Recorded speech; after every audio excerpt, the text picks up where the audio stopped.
You open Instagram to check a message, and next thing you know, it's been 2 hours of non-stop scrolling. Your eyes are glazed over, your thumb is sore from swiping, and you can't even remember half of what you just saw. Sound familiar? If you're anything like me, mindless social media scrolling has become an unhealthy habit that sucks away your precious time and energy.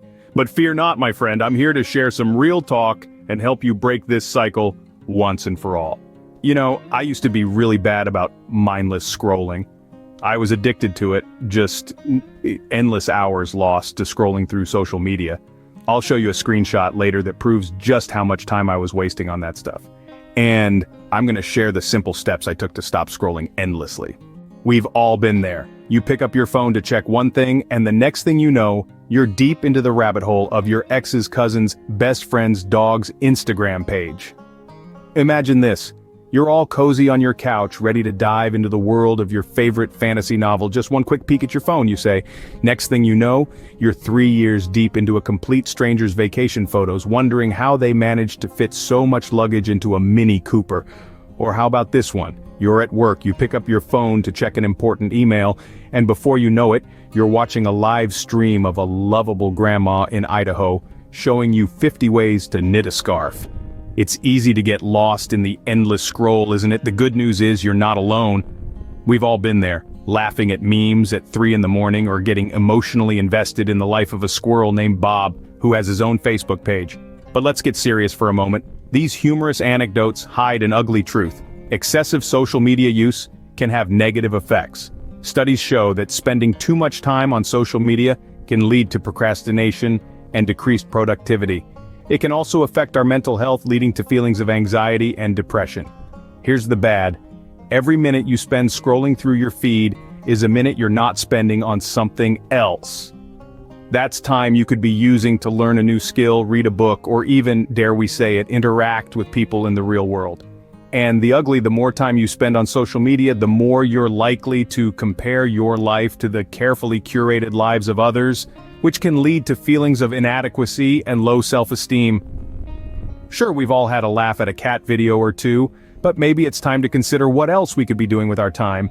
So how does one fight the urge to scroll? Well, just as Rome wasn't built in a day, breaking the habit of endless scrolling won't happen overnight. Our first practical tip is setting time limits. It's like going on a diet, but for your digital consumption. Decide on a reasonable amount of time you'd like to spend on social media each day, say 30 minutes, an hour. Whatever you choose, stick to it. And no, just 5 more minutes does not count. There are even apps out there that can help you monitor and manage your screen time. Instagram has a built-in feature to monitor your time spent, and when you turn it on, it even gives you a reminder after every 10 or 15 minutes, whatever time limit which you will set, to stop scrolling. Just by turning this setting on, my time spent dropped from over 3 hours to just 18 minutes in a week. Next, let's talk about notifications. These pesky little pop-ups are like those annoying flies at a picnic. They just keep coming back, luring you in with the promise of a juicy piece of gossip or a cute cat video. Turning off your notifications might feel like cutting off your arm, but trust me, it's worth it. You'll be amazed at how much less you'll check your phone when it's not constantly buzzing or lighting up. Now, here's a novel idea. Instead of filling your time with endless scrolling, how about finding other activities to fill your time? Rediscover the joy of reading a book, going for a walk, or hey, have you ever tried drawing? It's surprisingly therapeutic. Plus, you can make some pretty cool paintings to decorate your walls.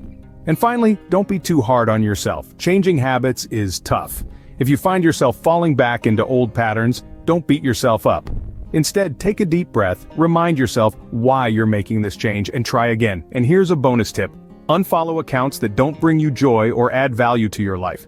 If all they do is make you feel bad about yourself or waste your time, it's time to hit that unfollow button. You wouldn't keep expired milk in your fridge, would you? Treat your social media feeds the same way. Remember, every journey begins with a single step, or in this case, a single swipe. So what's the takeaway from all this? Well, it's simple. The crux of our discussion is not to demonize social media, but to encourage a more mindful approach towards its use. Remember, it's not about completely eliminating social media from your life, but rather about finding a healthy balance. It's about realizing the time we could save and the real-life experiences we could gain by simply reducing our screen time. We've talked about the good, the bad, and the ugly of social media. We've shared practical tips on how to curb the habit of endless scrolling. Whether it's setting a timer, turning off notifications, or designating tech-free zones, these small steps can help us regain control over our time and our lives. Next time you find yourself reaching for your phone, remember there's a whole world out there waiting for you to explore it. So why not take a break from the virtual and embrace the real? And always remember that stopping mindless scrolling is way easier than you think.